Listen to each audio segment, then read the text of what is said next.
पिता के अपमान पर बेटी का करारा जवाब। आ गई घूमकर, कैसा रहा हनीमून? जेठानी जी ने छेड़ते हुए पूछा। अच्छा ही रहा होगा भाई, हवाई जहाज़ में गई, महंगी होटल में ठहरी, और क्या चाहिए। ऐसा हनीमून तो उसके 7 कुश्तों में किसी का नहीं हुआ होगा। दरवाजे से ही शुरू हो गई सासू माँ। चारू ने पैर छुए और चुपचाप अंदर चली गई। चारू रुको, तो यह प्रसाद देना बाकी था। जेठानी जी ने रोकना चाहा पर सीधे अपने रूम में चली गई चारू। अब इसे क्या हुआ है? आश्चर्य से पूछा सासू माँ ने। चारू की शादी को 8-10 दिन ही हुए थे। शादी के तीसरे दिन ही हनीमून पर निकल गए थे और अब आ भी गए। बहुत कोशिशों के बाद भी भूल नहीं पा रही थी चारू अपनी शादी का वो दूसरा दिन।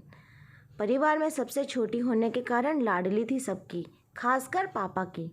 उसे याद नहीं है कि कभी पापा के बिना कहीं गई हो या रही हो। हर जगह पापा चाहिए होते थे। ऐसे में जब शादी की तारीख तय हुई तो रोज़ एक ही काम था पापा का, मैं तेरे बिना कैसे रहूँगा चारू, और रोने लगते दोनों।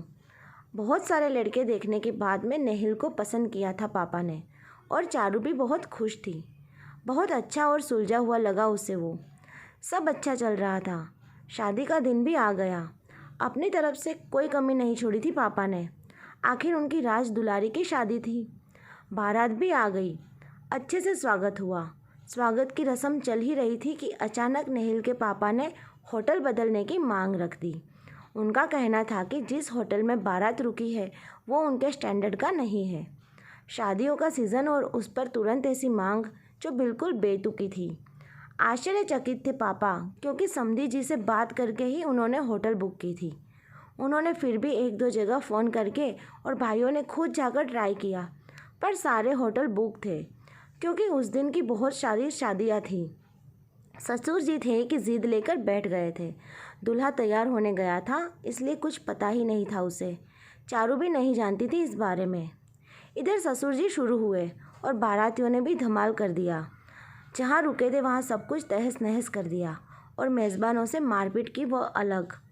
बड़ी मान मनुहार के बाद हाथ जोड़कर मनाया परिवार के सब जेंट्स ने कि कम से कम नुकसान ना करें।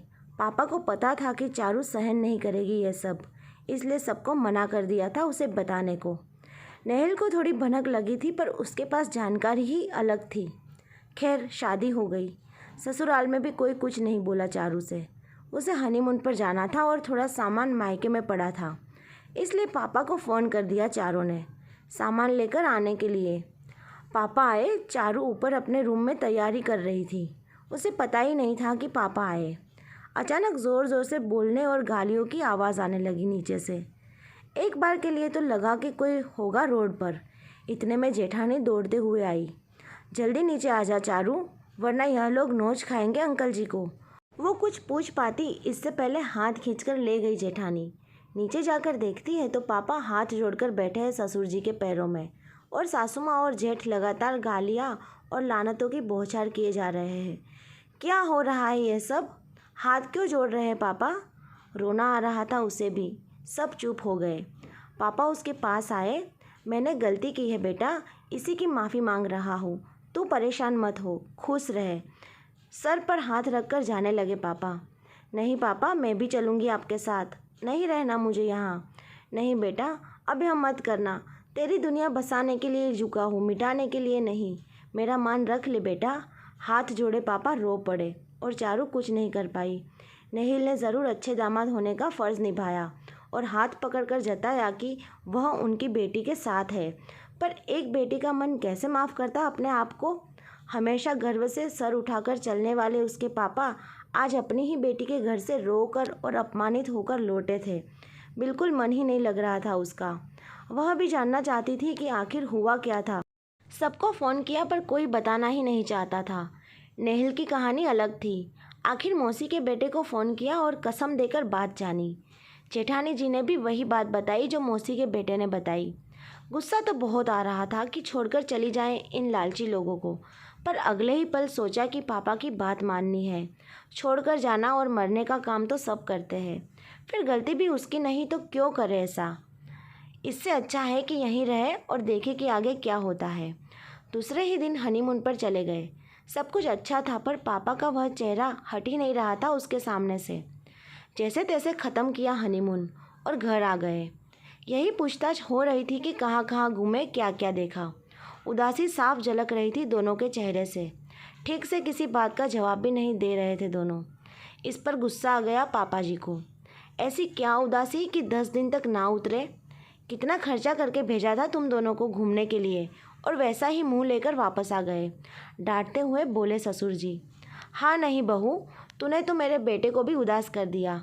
और कितना खर्च करते तुझे खुश करने में।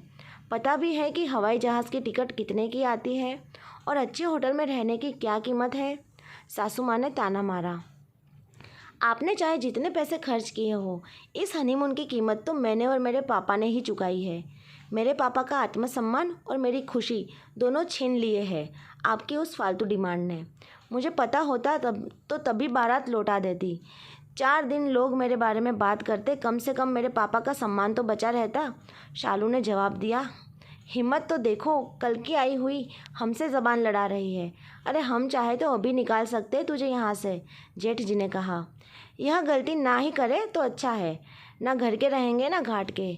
रही बात हिम्मत की, तो सच्ची हूँ इसलिए हिम्मत भी है। मैं यहाँ से कहीं नहीं जाऊँगी। पर हाँ, वह दिन भी नहीं भूलूंगी कभी भी जब मेरे पिता का यहाँ अपमान हुआ था, वह भी आप लोगों की गलती से, कहकर चारू अंदर चली गई। सभी उसकी हिम्मत देखकर स्तब्ध थे। उम्मीद है दोस्तों आपको ये कहानी ज़रूर पसंद आई होगी। कमेंट करके ज़रूर बताइए। वीडियो अच्छी लगी हो तो लाइक और शेयर ज़रूर करें। चैनल पर नए हैं तो सब्सक्राइब करना बिल्कुल ना भूलें। अब मिलते हैं एक नई स्टोरी के साथ। तब तक के लिए बाय।